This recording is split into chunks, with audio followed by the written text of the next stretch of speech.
Hey guys, Professor Bill, Comic Book University, Black Widow, issue number 5. This is going to be an ongoing, so there is going to be an issue 6. Unfortunately, we have to wait until the 28th of April to see this. So we're missing an entire month and a half. Like, come on, Marvel, get your freaking act together. I know that it was written. It was written a while ago. Anyway, there's going to be a new guest artist on there. It's going to be this artist's first full appearance. Crying out loud, what the heck is this guy's name? Do do do do do do do do. uh, Rafael de la Torre, his first full thing. So cool. Also, it's going to be I don't know, this issue was actually the first appearance of her new costume. The first full debut of her costume is going to be the next issue, but this issue, so if you're a collector, first appearance of the new issue, go and try and get that 9.8 CGC because it couldn't hurt, right?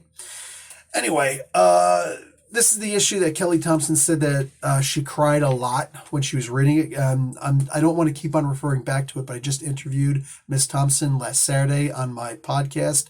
Excuse me, my live stream episode number 200. I want it to be special, and I couldn't think of a better way to make it special than to have Kelly Thompson on. So, and she was kind enough to appear. Kelly Thompson is the writer on this. Elena Casagrande with Rafael de la Torre doing the art. Jordi Belair doing the color art, who Miss Thompson explained to me that's actually a female. I did not realize that Jordi was a female. Oops. And VC's Corey Petit on letters. Adam Hughes doing cover. There's 2 variant covers also. Anyhow, this was a really good issue. It didn't make me cry, which I was kind of hoping that it would. Oh well, it is what it is. But it's still a really freaking fantastic issue. There's also a moment here where just shades, I say, of Gene Colan, which, hells yes. And that's the scene where the White Widow, what's her name? Oh, for crying out loud, I know her stupid name. Yelena Belanova. Her scene where she's kicking everybody's butt. Really good in there. Makes me think that there's a good chance that we can get some amazing art out of these stories. Not to say, anyway, from the new artist. The guy's got an opportunity to do something really amazing here. I'd like to see this guy kind of unfettered, you know what I'm saying? Just unleashed on the comic book world.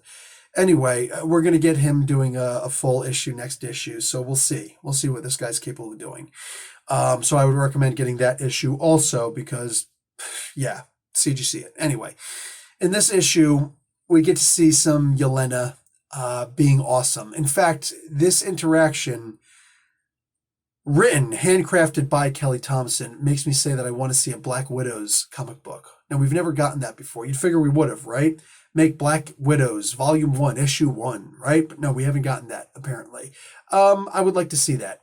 I would definitely like to see it. And knowing Marvel, they will bring it back to an issue number 1. Whatever, fine. But I would love to see that with these two actually going at it with each other and going at it with the rest of the world. Be like, the buddy cop movie, but with Cagney and Lacey instead. I'm totally down for that. In this particular case, yeah, these two are actually really tight with each other. They understand each other really well, and I appreciate that in the story. Now, we just saw that, and I'm not going to give any spoilers here, but so I will say that what happened in the previous issue was Black Widow's daughter, her son and her husband were killed in the previous issue, which is really messed up. By the time we get to the end of this comic book where Black Widow gets to deal with all of that and the fallout thereof, it is kind of heartbreaking. Like I said, I didn't cry. I really could have used a cry, but I didn't get that. Whatever. Maybe you did, and I'm a little bit envious. But that said, it was still really good. And it explored an aspect of Natasha that I don't think that we've ever really explored before. And that was what she could be if she was a mother, if she was a caregiver. Because a couple little moments where she sees a kid here and there, whatever, sure. And we've gotten several comic books where they've talked about, including Brubaker's run on Captain America, where they talked about how she can't have kids because that's how the Black Widows are made. Yeah, we've gotten that. The Soska sisters, I think, got into that also. there was a lot about, her not being able to have kids. And I think the first time it was ever brought mainstream was in Avengers 2 Age of Ultron. This was probably the best way that we could have seen what Natalia would have been if she could have been a mother.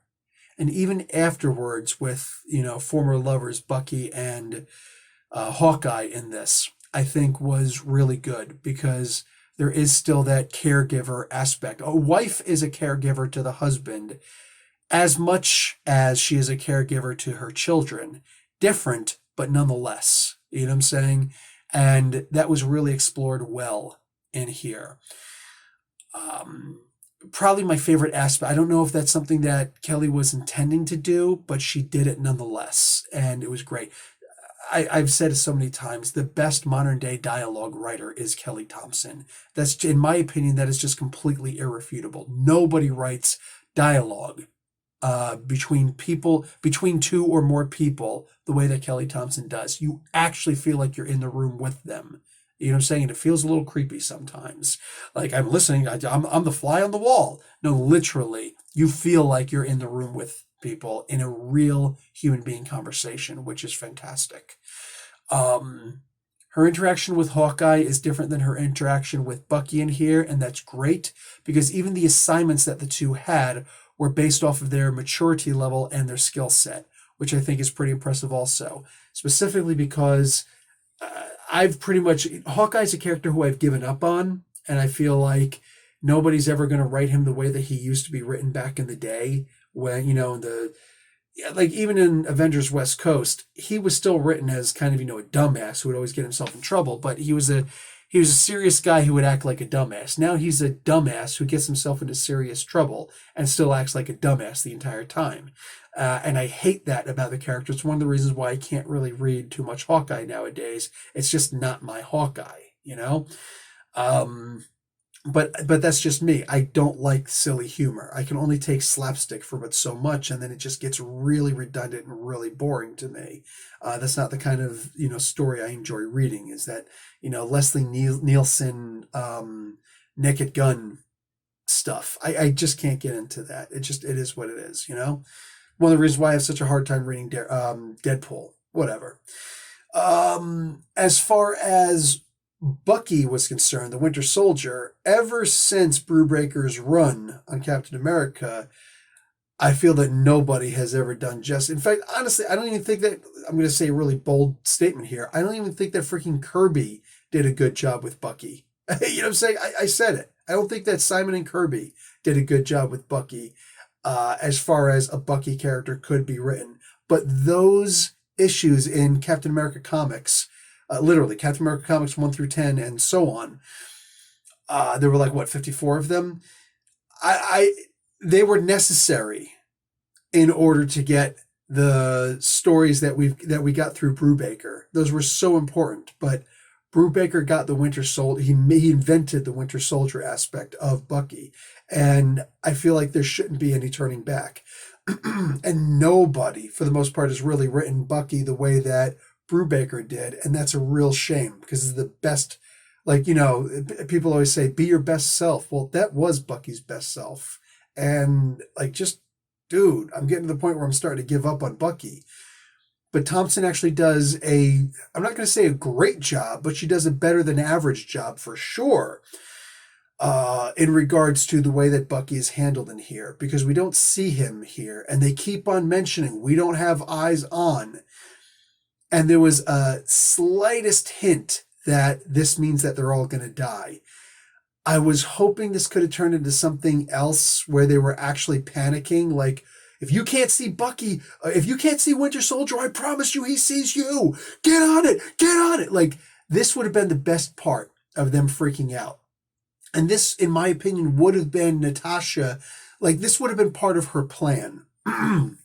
Bucky, if they don't see it, you could just go home and you could do us more good by going home. Just because if they don't see you, they're going to be terrified. You know what I'm saying? It's never the punch that you see that you're scared of. It's the punch that you don't see. It's that sucker punch. And nobody sucker punches the way that Bucky does. You know what I'm saying? The idea, like, if I'm going up against a bunch of people and I'm just like, oh my God, it's Black Widow. Oh my God, it's Yelena Belova. Oh my God, it's Hawkeye. He never misses. And it's, whatever. But like Bucky's there also, and I can't see Bucky. I know that I'm in his crosshairs. Even if he's home, I'm still believing I'm in his crosshairs.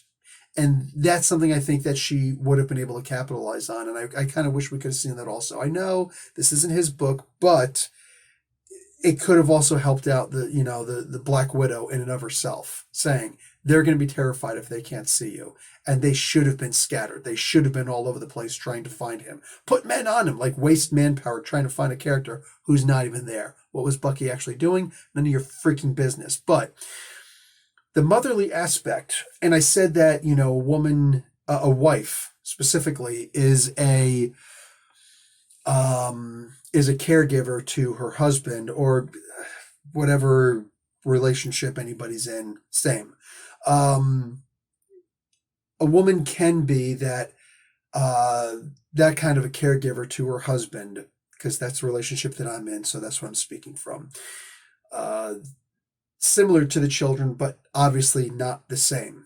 Even though I'm older than my wife, there's still the idea that, she does still try to take care of me in certain ways. And I resist it a lot because I'm very independent in that regard, but I don't do it in a jerk way. Saying I do it I try to be careful. And I try to let her, be that caregiver in some ways because she needs that, what I'm saying? And I think that most women, in my opinion, need that. They need to be able to be that caregiver, and it's fair. What I'm saying? She gets to be, even though she's hurting, she still gets to be the caregiver to Hawkeye. And his is very selfish, and I get it, and it is what it is. With Bucky, it's not so selfish the way it happens, because he literally doesn't want to talk about it. Even though he doesn't want to. He wants to do it later, because he is a lot more mature than Hawkeye is. But Black Widow recognizes that they need this, and right now she's able to do that because she's still in that she just lost her husband and her child, and she needs to almost get that out. I kind of wish that would have been expressed also, but it is what it is. She's able to get that out. She's able to do that now, and I feel like it's almost helping her to heal from the trauma of what's happening, that she's never going to see her family again. And like Kelly said in the interview on Saturday, she, it doesn't matter that it's a brainwashing or not. It's the idea that she believes this stuff. She was brainwashed. It was put inside of her. Hey, man, you never knew Kung Fu. And all of a sudden you go into the Matrix and I know Kung Fu. But do you really, if you just got it? Like, it's only been a little while. No, Kung Fu, for crying out loud, okay? And she knows her family, and she knows it's fake, and yet it was still real. It was still real, and that's something that's going to stick with her. And for as long as Kelly is writing this comic book, I will know that that's still real, and I love that. Guys, this was a really good comic book. Again, it didn't make me cry, but maybe it's just the day I'm having. I don't know. But I enjoyed the hell out of this, and I think that you guys will too. Anyway, that's going to be it for me. Enjoy, like the video, watch an ad. Go and check out that interview if you didn't, because it's very revealing. Also, I'm a hell of an interviewer. Professor Bill, Comic Book University. Class dismissed.